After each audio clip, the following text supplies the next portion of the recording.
What is up, guys? This is Kobe here, and today I'm going to have another episode of KMS versus GMS. Now, this episode is mainly going to be about extra content, in which this is basically going to revolve all around GMS because there isn't really anything extra to recording KMS other than Arcana, Flames, and 25 stars that GMS doesn't have. But that's for power creep's sake, and we'll talk about power in the next episode. But today, this is for just content and whatnot.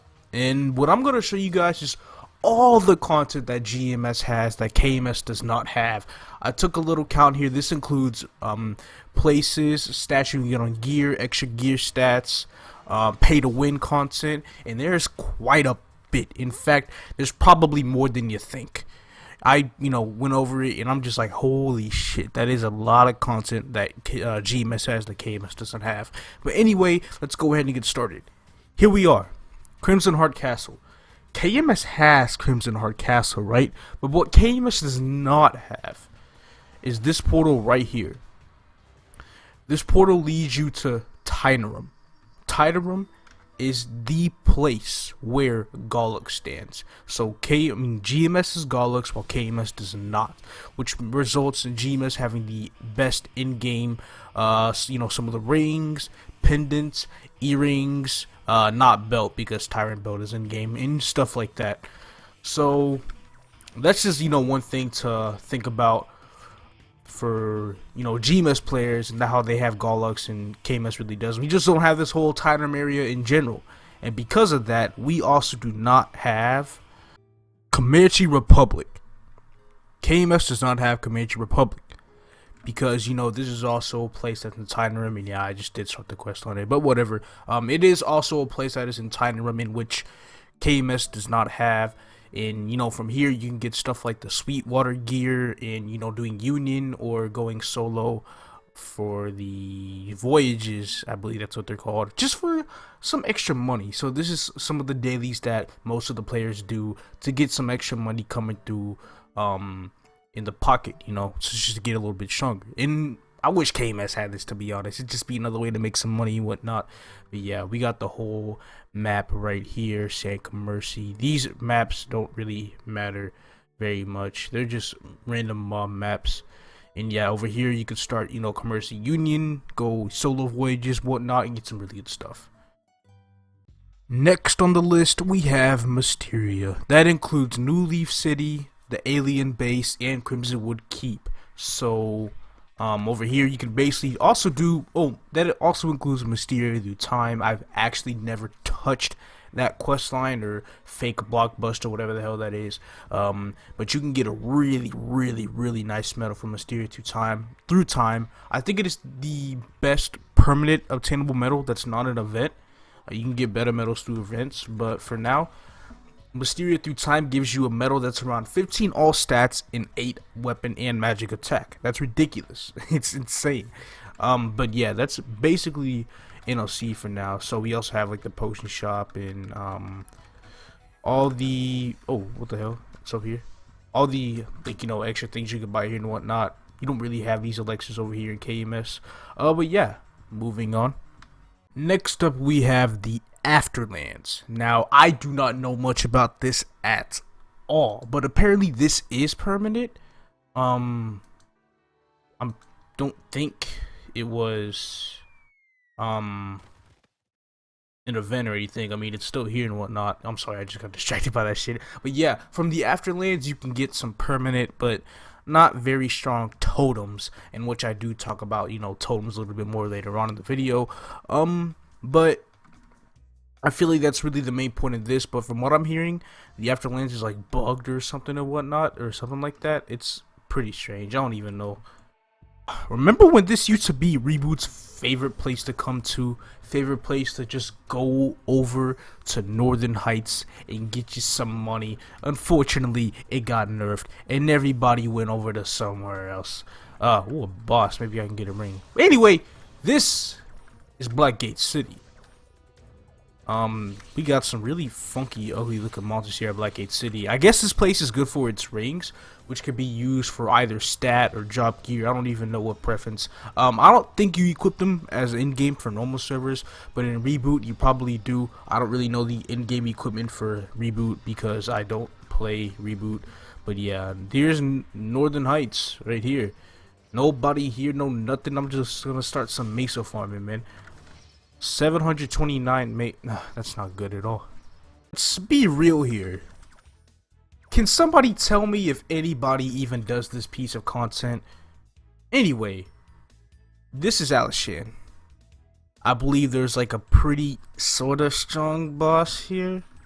Something that doesn't really give something very good, but I did look on the dimensional door and it looked like he gave a good totem. 30 all stats, 6 attack in magic attack and whatnot, so I figured maybe this place is worth doing. But then again, aren't there other options for totems and whatnot that just makes the place like, you know what, screw this place is stupid. That's why nobody's here, because Alishan apparently is useless.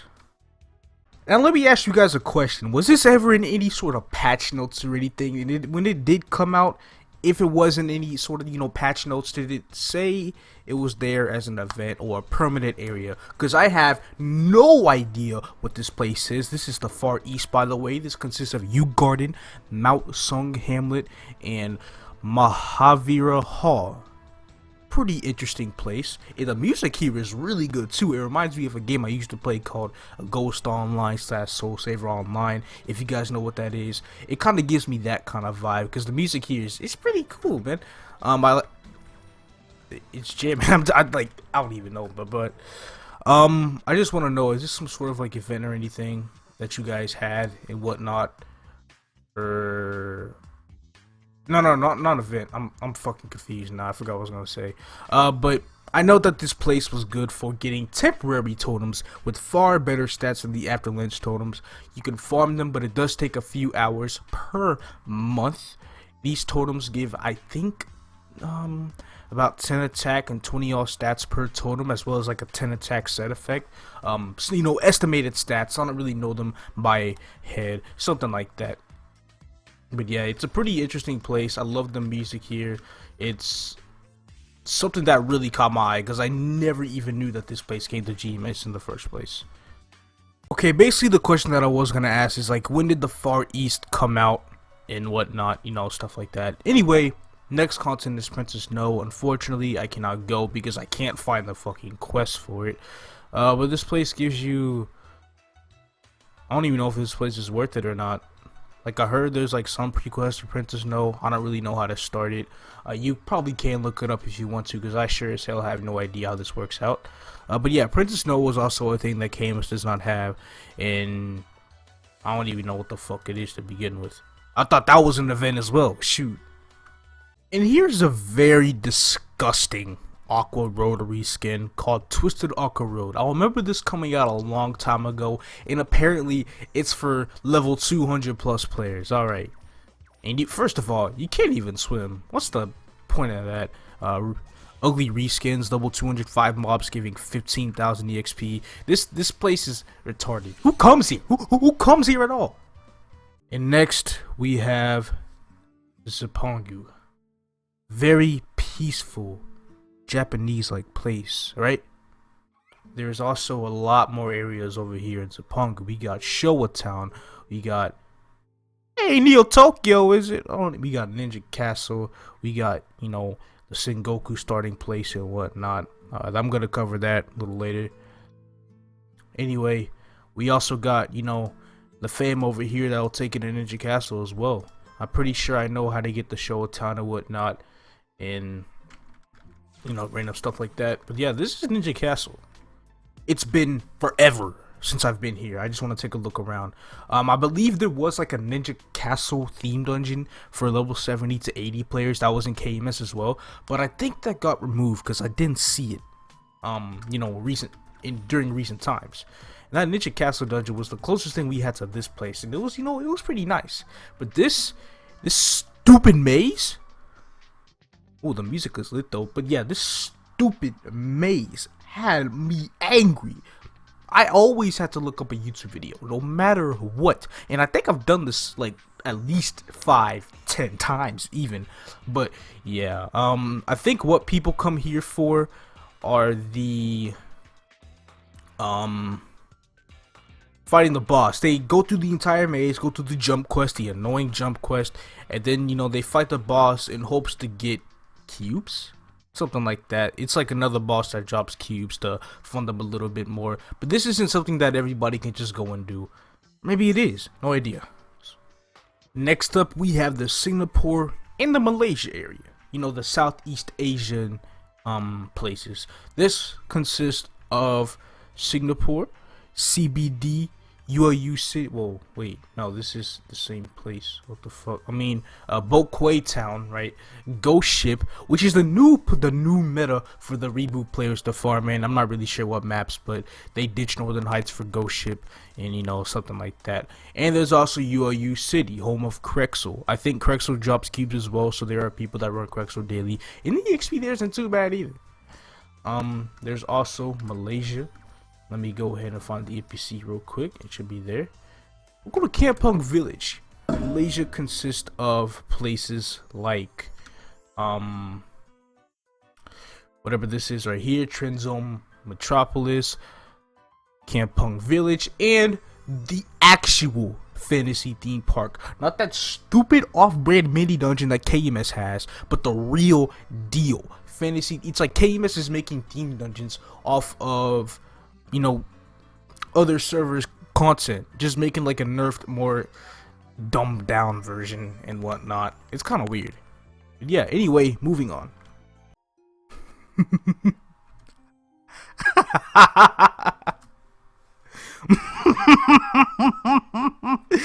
The control key to attack. Alright. Fuck, didn't work. Now next up, I'll talk about the Sengoku classes, where apparently my Kana's skills got reset for some reason. But anyway, this is my Kana. I hope you guys enjoyed the name. I made it for the link skill a long time ago, and now I'm just struggling a lot to get back to town as fast as possible. And you know, maybe I could put some points in the teleport. But anyway, Sengoku class pretty much consists of Hayato and Kana, and that's it.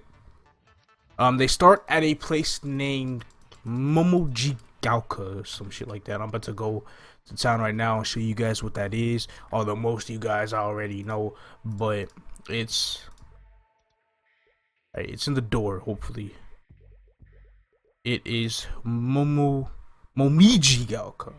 Okay, that makes sense. But yeah, Hayato is a warrior class who uses a katana, and Kana is a mage class who uses a fan. Hayato's build on strength and defense because defense increases their damage like crazy, and Kana's build on int, just like usual. They also have a skill, like they also have some sort of Haku skill where it increases everybody's magic attack depending on the stats on your Haku fan, which I don't have one.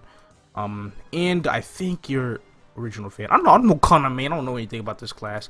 But yeah, it's a pretty interesting class concept for both of the classes. I suggest you guys should try them out if you haven't already. Although Hayato, pretty OP, Kana a little on the weekend until you really get that Haku buff, and I think that's what that is right there. That's gotta be it. But yeah, that's what the Sengoku classes are.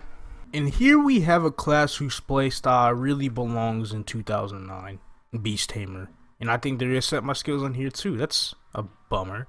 But yeah, Beast Tamer is a class where you can control 4 different beasts: the bear, the tiger, a cat, and a bird. You unlock the bird at level 30 and the cat at level 60. There are no job advancements for Beast Tamer as you unlock skills as you level up.